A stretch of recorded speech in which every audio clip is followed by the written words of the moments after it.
কোন দক্ষতাটি অর্জন করলে বা কোন স্কিল ডেভেলপ করলে আপনার বাচ্চার ফোকাস, মনোযোগ, ধৈর্য, আত্মবিশ্বাস, ফাইন মোটর স্কিল ডেভেলপমেন্ট এবং তার মনস্তাত্ত্বিক বিকাশ, ক্রিয়েটিভিটি একই সাথে বৃদ্ধি পায়। দাঁড়ান একটু, আপনাকে আমি অবশ্যই স্কিলটার কথা বলছি, তার আগে একটু চলুন গল্প শুনে নিই।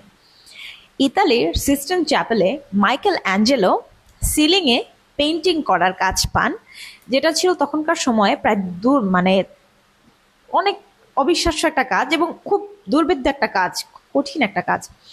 সেই এত উঁচু দেয়ালে উনি, 100 ফুট উঁচু দেয়ালে তিনি এইভাবে সিলিংয়ে ঘাড় বাঁকা করে দিনের পর দিন প্রায় 4 বছর কষ্ট করে উনি ছবি এঁকেছেন। প্রচণ্ড ধৈর্যের সাথে, প্যাশনের সাথে উনি কাজটি করে গিয়েছেন। একটা আর্টিস্ট তার জীবনের প্যাশন খুঁজে পান তার কাজের ভেতরে।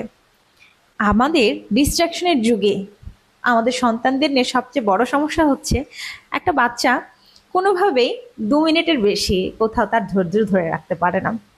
আসুন কিভাবে ছবি আঁকা আপনার বাচ্চার ধৈর্য, সহ্য ক্ষমতা বাড়িয়ে দেয়।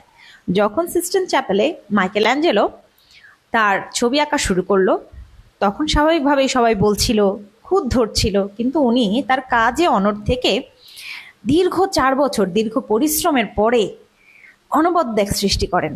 আপনার বাচ্চা যখন একটি ছবি কমপ্লিট করে, তাকে কিন্তু ছোটোখাটো কোনো কাজ না, একটা বড় সড়ো একটা কাজ তাকে ফুলফিলভাবে কমপ্লিট করতে হয়। তার ভেতরে একটা সেশন কমপ্লিট করার ধৈর্য শক্তি আসে।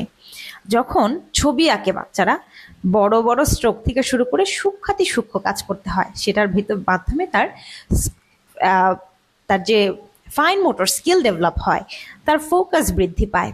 এবং ছবি আঁকলে কিন্তু মেডিটেটিভ লেভেলে একটা বাচ্চার ভেতরে কাম ডাউন বা প্রশান্তি কাজ করে, যেখান থেকে বাচ্চারা ধৈর্যশীল হওয়া শিখে। যখন একটা বাচ্চা ক্রাফটিং করে, তার ভেতরে মেজারমেন্ট পাওয়ার তৈরি হয়। আপনি দেখবেন যে একটা ছবি আঁকার মাধ্যমে একটা বাচ্চা তো সৃজনশীল, ক্রিয়েটিভ হচ্ছেই, তার জীবনের কত কত দিকে সে আরো এগিয়ে যাচ্ছে, আত্মবিশ্বাসী হচ্ছে। সঞ্জনাস ক্রিয়েটিভ একাডেমিতে আমরা 5 থেকে 12 বছরের বাচ্চাদের জন্য 2টো ভাগে ক্লাস ভাগ করেছি। আমরা যারা বাচ্চারা আগ্রহী, তারা অনলাইন অফলাইন 2 দিকেই আমাদের এই কোর্সটাতে অ্যাটেন্ড করতে পারবেন। যারা অফলাইনে আছেন, আমাদের নাম্বার দেওয়া আছে, যাদের প্রয়োজন বাচ্চাদের জন্য 5 থেকে 12 বছরের যাদের বাচ্চারা আছে, তারা আমাদের সাথে যোগাযোগ করতে পারেন। আর আমি ধাপে ধাপে আরও আমাদের এই কোর্সে কি থাকছে, কি